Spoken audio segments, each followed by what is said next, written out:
Video 2, the social model of disability and violence.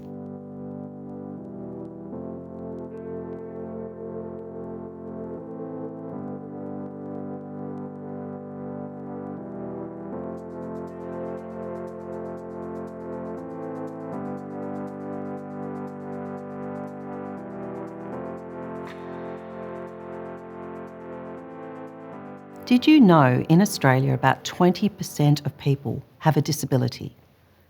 In this video, we'll explain what we mean by disability and how the way we can view disability can increase violence against women and girls.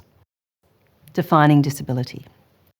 While there's no one single definition or model of disability, a well-recognised definition to follow comes from the United Nations Convention on the Rights of Persons with Disabilities, or CRPD. It defines disability as long-term physical, cognitive, sensory and psychosocial impairments, including chronic illness, which in interaction with various barriers may hinder a person's full and effective participation in society on equal basis with others. Everyone experiences disability differently. Some people have multiple disabilities and some disabilities are non-visible.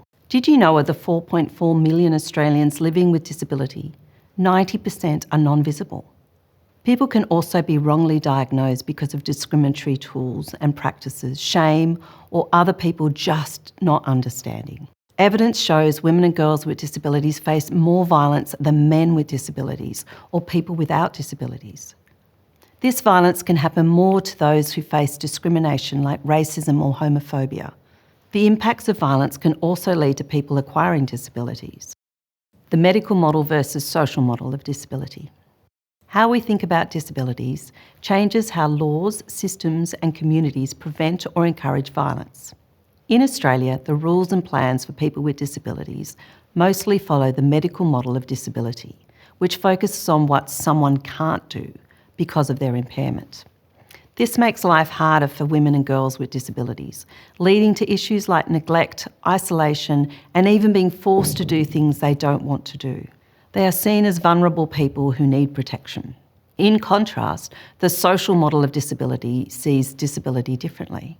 It says the problem isn't the person, it's the barriers around them, like not having ramps for wheelchairs or not sharing information in plain English so everyone can understand it. The social model of disability places responsibility on society to remove barriers that create inequality and improve the lives of women and girls with disability.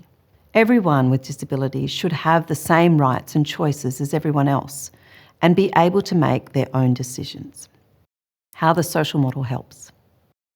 By using the social model, we can break down the barriers that keep women and girls with disabilities from being treated fairly and being part of our communities.